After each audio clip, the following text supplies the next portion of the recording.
Goizean goiz hasi da eguna guretzat, goizeko 10etan hasi dugu ate irekiekin, jende asko hurbildu da ate irekietara, eskola zabalik geratu da eta horrekin batera bisita gidatuak hasi dira.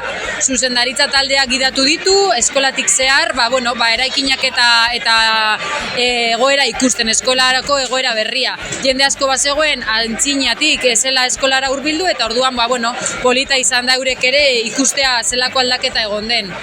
Ate irekiak eta gero, frontoirantz igon gara, 11etan kriston dokumental polita erakutsi digutelako. Erakutsi digute dinot, zeinork ez zuen ikusi eta orduan guztiontzat izan da sorpresa. Eta oso hunkigarria izan da.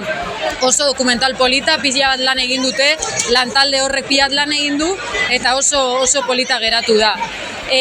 Frontoia topetara zegoen, bete-beteta, ez dakit norbait gehiago kabiduko zen, baina oso gustora, ordu eta piko izan da, baina ziztu bizian pasatu da, eta oso gustora egon gara.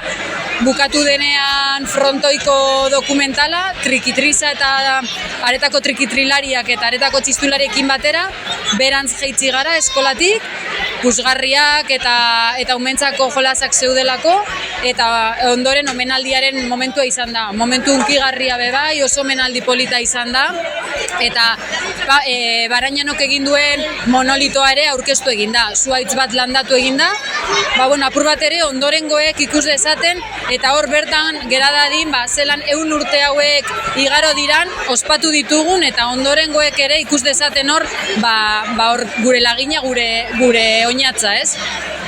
Ondoren jaitsi gara trikipoteora, trikipoteoa areta guztitik izan da, bakoitzak kuadrillan eta posik, eta gustora.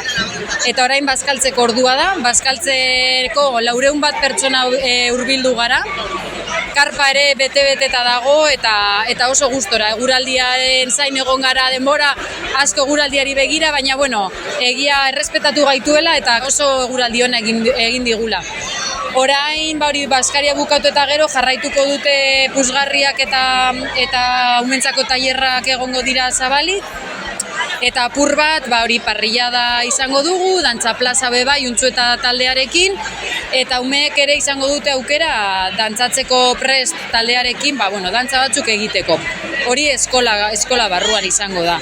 Arratsalde partean, parrillada daukagu, berriro indarrak hartzeko, eta gaueko txanpari gogoz hartzeko. Romeria, gautegun, zinka taldea, eta DJ Katiuska izango ditugu, eta hori iluntzera arte, eta gorputzak aguantatzen duen arte. Balorazio oso ona egiten dugu momentuz, egia da egun erdian gauzela, baina oso balorazio ona, hasieratik jende asko egon da, ateza irekiera egin denean espero genuena baino gehiago, bizita gidatuetan bebai, eta oso posik. Frontoia topetara egon da, ez dakit kalkulatzen aforoa, baina beteta egon da. Eta hemen ere 400 bat pertsona hurbildu gara.